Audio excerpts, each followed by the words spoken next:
So many times in life, you don't want to be doing what the fuck you're doing. You can't just fucking quit. Remember this isn't a hobby, this isn't a fucking joke, it's a fucking lifestyle. So what you say to yourself is important. There's no fucking coach, there's no trainer to keep you going, it's only you. The most important conversation you'll ever have is the one you have with yourself. You wake up with it, you walk around with it, you go to bed with it. Eventually you act on it, whether it be good or bad. There's haters everywhere in this world. Jealous bitches, people trying to get in your head. The one thing you gotta understand is this, they're trying to infiltrate your mind. What a lot of boxers do to get away from distractions is they go away before a big fight. A lot of us can't do that. We have to be able to live amongst distractions and be undistracted. Stay in your own mind. Don't let them own yours.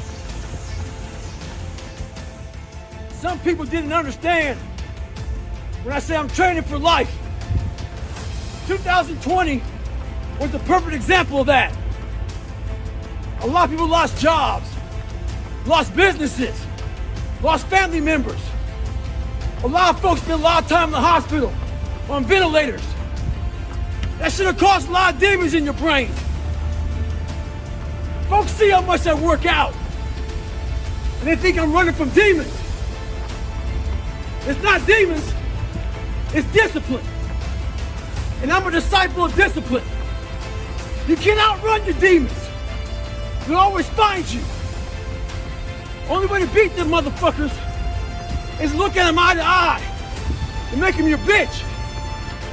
Mindset's the only thing that gets you through hard times. So I got an email the other day. This guy's talking about he's struggling to get up. Wants to go to the gym and start grinding early in the morning. I said, when I was 24, I had the same condition, man. I had the same problem. So I started studying it. The more I studied it, I came with this crazy conclusion. I was just being a bitch. When I say bitch, it's not gender specific. It's a mindset. In Goggins, it means weak, soft, feel sorry for yourself. Get your ass up and lace them up. Stay hard. A lot of people, man, how do you do what you do? At the end of the day, I ask myself one question: can I take one more step? And usually the answer is yes. So if you can answer that question and not take another step, that is real failure. That is real quitting. So a lot of people can take one more step, but they choose not to. I don't know if you can take 2 steps. You got to answer that question after you take the first step. But I can always take one more step, so if I choose not to, that's on me. And I got to live with that. You know, a lot of people have fucking like teammates and fucking like, you know, family push. My mom was struggling, bro. She was struggling. So it was like me and my mom. And so it was a lot of just me. So when you're waking up every morning by yourself and you're fucking getting after it by yourself, and it's the hidden work. People see 1 minute, you know, video of me running and shit, and like these fighters, you know, they see during the fight or after the fight. They don't see these motherfuckers, man, what they deal with every fucking day. I'm not good enough. I'm not good enough. I shouldn't be here. Shouldn't be here. Because every day, even though they're fucking the best in the world, that little motherfucker at 7 or 8 years old is still in there saying, "Oh man, we don't have something. Man, we're not good enough. We shouldn't be here." So you're always fighting that motherfucker. Even though you beat it, you never truly beat it. So when they get on stage and they're talking to Joe Rogan, it's not even real. It's not even real. All those mornings that you didn't want to fucking get up, and I look at it as like a fucking, like a rock, and you find this fucking rock, and that rock is you.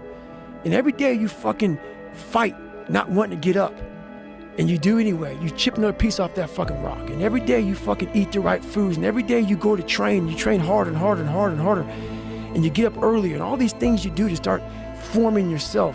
You're chipping another fucking piece of that rock off. Before you know it, you have this beautiful fucking piece of artwork that you built. But people don't, and then once you get there, you see it, and it becomes real. Like, oh my God, I fucking did this shit. And so like the fucking journey becomes so real then. But so many people aren't willing to fucking chip away at that stone that is them to start chipping off those fucking rough edges. That's the fear. The fear is never reaching your potential. That's it. That always falling short, always quitting before you're done, always procrastinating, always not doing the right thing. And then one day you're an old man. Yep. And you look back and go, God, I could have been great. Yep. I could have been great. Well, you said something that I think of when I run, and it's that most people quit at 40%. That's it. That's my 40% rule, man. I love that quote. That's my 40% rule, man. And I really developed that through my heart surgeries, and I developed that through that first 100-mile run, is I thought I had given 100%. When I was on that chair at mile 70, I was fucked up. I thought I'd given 100%. And to go that last, I go, man, I wasn't even near 100%. So I came up with this thing called the 40% rule. It's basically where it's like a car.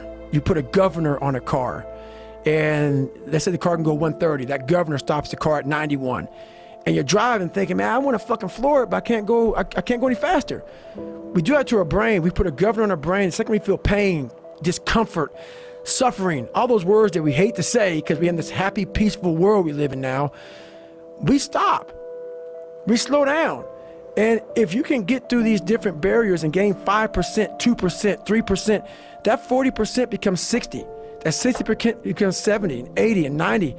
And then you'll hopefully one day near 100. I don't know many people who are probably at 100. We think we're there, but there's so much more. Isn't 100 at death's door, though? I love that. And I think it's true.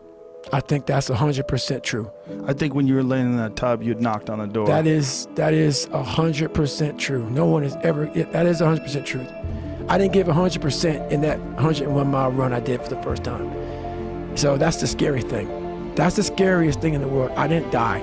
You probably gave 99.99999 and got out of there with your life. I guarantee it. Let's say this. Let's say I don't care if you believe in God or not. I don't care. So this is play a game with me. Let's say you're God, and we have a big fucking long line of people, and I made it to heaven. 75 years old. I'm 300 pounds. I made it to heaven. I worked for Ecolab my entire life, spraying for cockroaches. That's what I did. But I'm dead. I'm in heaven now, and you're judging us all now. So we're in line. We're all sitting there in line. You have Adam Brown. He has a big board up, and you're talking to Adam Brown about his life. And you rip it down, and I'm next in line, David Goggins.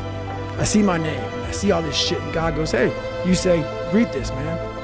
And I'm reading this list, and I'm seeing 182 pounds, Navy SEAL, Ranger School, motivational speaker, changing lives. Okay, man, pull-up record, all this shit. And I'm like, that's not me, man. And God looks at me and says, that's who you were supposed to be. And my biggest fear, I visualize some crazy shit. My biggest fear is that one day I'm gonna reach a judgment of my life. Something's gonna judge me for what the fuck I was supposed to be in life. And what I want now is that whoever's judged me up there, I want them to have a board and them up there right now getting their pen out. Because this person who judges you is supposed to know everything. You're supposed to know from the time you're dead to the time time you're born, time you're dead.